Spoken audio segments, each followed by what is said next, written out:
안녕하세요. 고려대학교 안산병원 감염내과 최원석입니다.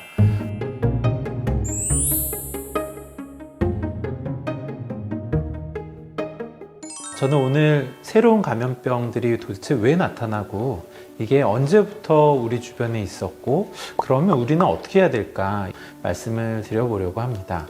저희가 이제 새로운 감염병이라고 이야기를 하면요, 완전히 새롭게 등장한 것도 있지만 예전에 있었다가 잊혀졌다가 다시 등장하는 감염병도 있습니다. 이런 건 재출현 감염병이라고도 이야기를 하죠. 이런 신종 감염병이나 재출현 감염병이 나타나는 건 몇 가지 기전이 있는데요. 한 가지는 이제 예전에 어떤 병원체가 있었는데 그게 사람한테 크게 영향을 주지 않다가 변이가 생기면서 사람에게 감염을 일으키는 그런 사례입니다. 우리가 2015년에 경험했었던 메르스, 또 지금 문제가 되고 있는 코로나19 같은 경우에도 코로나 바이러스에 의한 것인데, 이 코로나 바이러스의 유래를 박쥐, 동물에서 온 것이라고 보고 있거든요.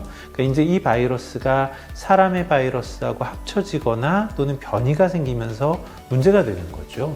또 예전에 있다가 없어진 줄 알았는데 또는 더 이상 문제가 안 되는 줄 알았는데 나타나는 것들도 있습니다. 예를 들어서 디프테리아 같은 병이 있는데요. 디프테리아 같은 병은 우리나라는 1980년대 이후로는 경험하지 않은, 우리나라에서 확진된 환자가 아직 없거든요.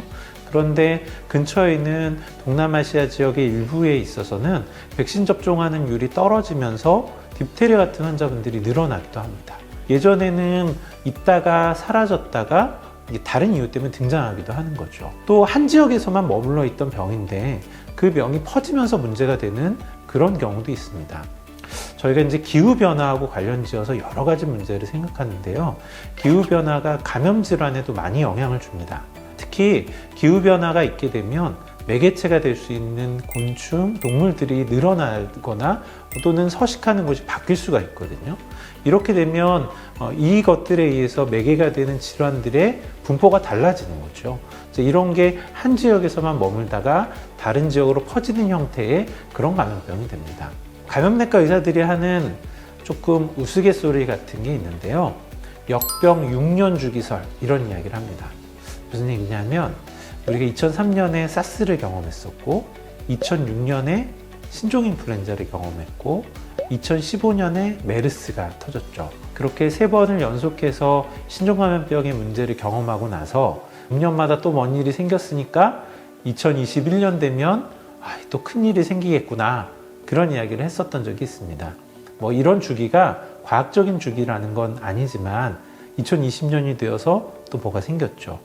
사실 우리가 모르는 그 중간중간에도 국내에서 또 해외에서 새로운 감염병들이 많이 등장해 왔습니다. 잘 생각해 보면 지카도 있었죠. 또 에볼라 같은 것들도 있었습니다. 이런 신종 감염병이 등장하는 것에 아주 크게 영향을 주는 인자 중에 하나가 인수공통 감염병이라는 겁니다. 인수공통 감염병은 그 이름에서도 알 수 있듯이 사람과 동물 모두에게 감염을 일으키는 감염병을 이야기하는데요. 사실 사람이 갖고 있는 감염병의 한 60% 이상은 사람도 걸릴 수 있고 동물도 걸릴 수 있는 감염병이죠. 인플루엔자도 그렇고 지금 문제가 되고 있는 코로나19도 사실 동물에서 온 걸로 추정도 되고 있을 뿐만 아니라 반려동물들이 감염됐던 사례가 다수 보고가 되고 있기도 합니다. 또 새롭게 등장하는 감염병의 적어도 4분의 3, 한 75% 정도는 이런 인수공통 감염병이 문제가 되는 것이라고 생각합니다.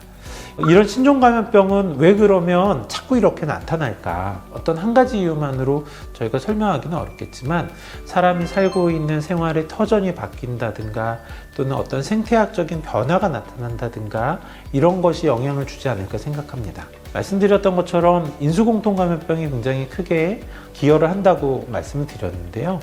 인수공통 감염병이 사람에게 문제가 되려면 동물하고 접점이 생겨야 되겠죠. 산업의 발달이나 기술의 발달이 자연환경을 파괴하게 되면 동물과의 접점이 늘고 동물에서만 있을 수 있었던 병원체가 변이를 거치면서 사람에게 쉽게 넘어올 수 있는 상황이 생기고 이런 것들이 영향을 줄 수 있다는 거죠. 또 옛날에 비해서는 교통도 굉장히 편하고 저희가 이제 뭐 하루면 세계 어느 곳이든 갈 수 있게 된 세상이 됐는데요. 이렇게 되면 어떤 한 곳에 있던 병원체가 그곳에만 머물지 않고 다른 곳으로도 쉽게 갈 수 있게 됩니다. 이런 것들이 신종 또는 제출형 감염병이 많이 늘어나는 이유가 되는 거죠. 코로나19를 이제 뭐 역사상 가장 끔찍한 전염병이라고 표현하시는 분도 있는데요. 우리가 사실 역사적으로 경험했었던 대유행의 사례들은 굉장히 많이 있었습니다. 가장 크게 사람을 죽게 만들었던, 사람에게 가장 피해를 많이 줬던 역대의 대유행은 뭐가 있을까요? 사실 사망자 숫자로만 놨을 때는요, 중세시대를 휩쓸었던 흑사병이 사람에게 가장 크게 영향을 줬습니다. 그 다음으로 이야기가 되는 게 천연두죠. 다행히 지금 박멸이 되어 있는 상태이지만 그 다음 1918년에 있었던 스페인 독감 같은 겁니다. 사실 그 이외에도 굉장히 다양한 형태의 대유행이 있었고 사망자 숫자만 놓고 보면 아직 그런 것들에 비해서는 상대적으로 좀 작은 상태이죠.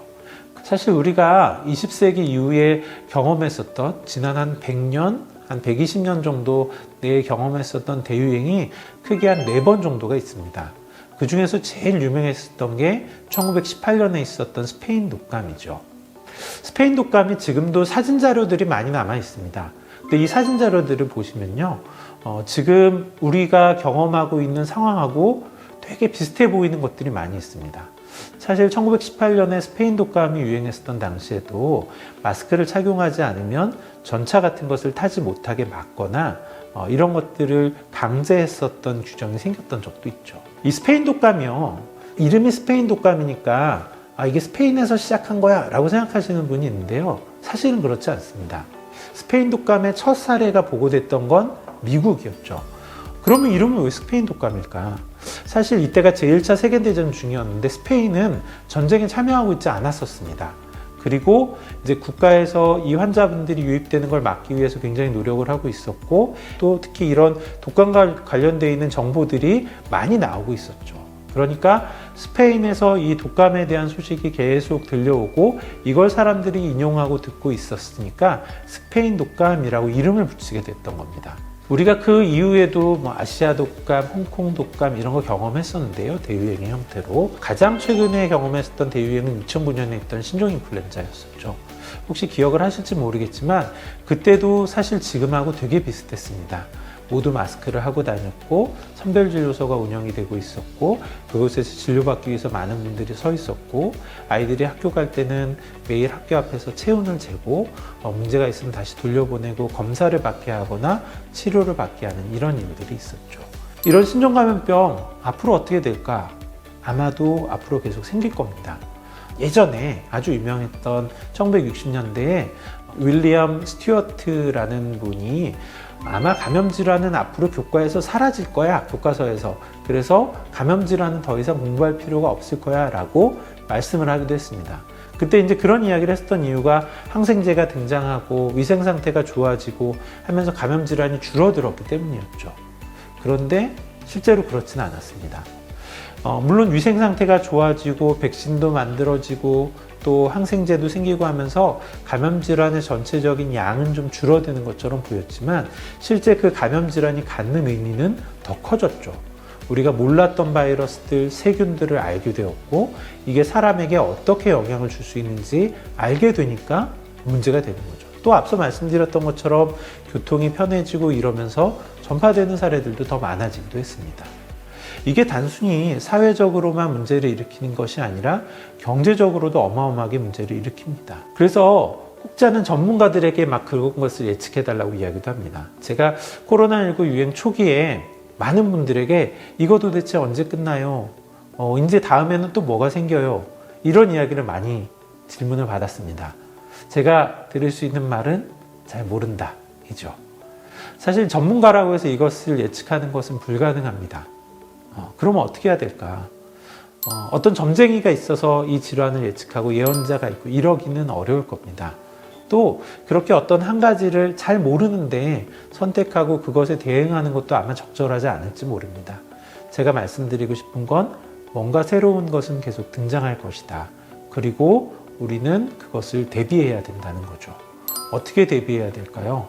무엇보다 이런 감염병을 대응하는 건 단순히 나를 지키기 위한 것에서 끝나지 않거든요.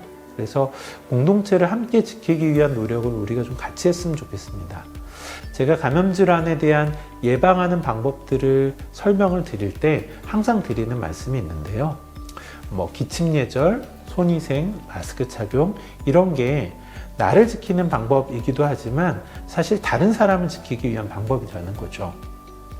손위생이 처음에 어떻게 시작됐냐 하면 의사가 환자에게 어떤 병을 전달하지 않기 위해서 시작이 됐습니다. 손을 닦았더니 환자들이 병에 걸리지 않는 거죠. 마스크 착용이 정말 중요한데 마스크 착용이 가장 중요한 사람이 있다면 자신이 감염되어 있거나 증상이 있는 분, 그분이 자신의 병원체를, 자신의 호흡기물을 노출시키지 않도록 하는 게 제일 중요하거든요. 기침예절은 나를 보호하기 위한 방법이 아니죠. 내가 다른 사람에게 내가 갖고 있는 병원체를 전파시키지 않기 위한 방법이고요. 우리가 코로나19 시작하면서 생활방역으로 넘어갈 때 제일 먼저 했었던 이야기가 뭐냐면 아픈 사람, 증상이 있는 사람은 많은 사람이 모여있는 곳에 가지 말고 집에서 쉬었으면 좋겠다 였습니다.